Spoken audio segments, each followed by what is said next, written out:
soirée, j'aimerais vous lire un court extrait du livre d'Emmanuel, que Marion a cité en partie. Disons qu'Hervé fait partie de cette famille de gens pour qui être ne va pas de soi. Depuis l'enfance, il se demande « Qu'est-ce que je fais là ? Et c'est quoi je ? Et c'est quoi là ?» Beaucoup de gens peuvent vivre toute leur vie sans être effleurés par ces questions. Ou s'ils le sont, c'est très fugitivement, ils n'ont pas de mal à passer outre.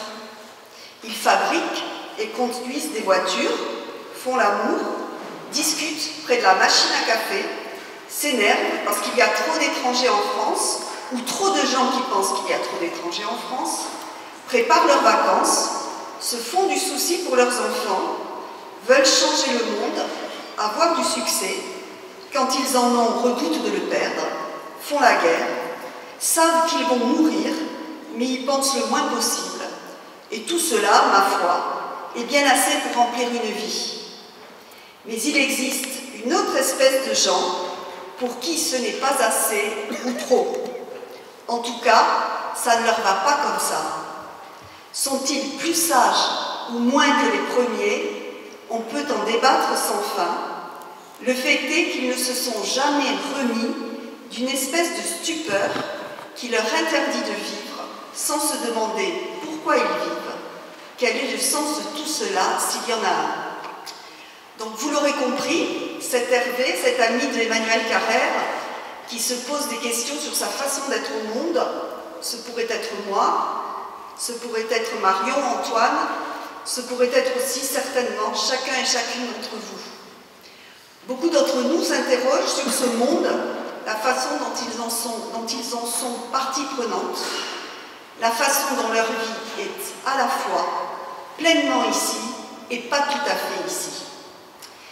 Les protestants et réformes sont porteurs de cette tradition du débat, de la réflexion, loin des dogmes. Bien sûr, parfois, cela peut être fatigant. Il peut être en effet confortable et réconfortant d'avoir un matelas de prêt-à-penser, de convictions inébranlables, de dogmes écrits dans le marbre. C'est au contraire le risque que nous avons choisi.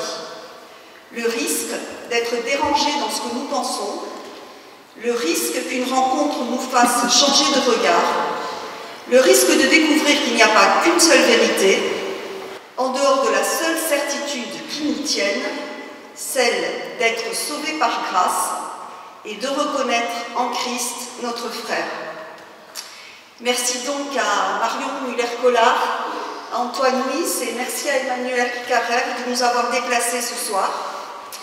Et voilà, juste, je voulais vous dire qu'avant de nous séparer, il y a au fond de l'église, au fond du temple, les livres de Marion et d'Emmanuel, si vous voulez les acheter, et puis des petits paniers qui nous permettront de couvrir les frais de cette soirée.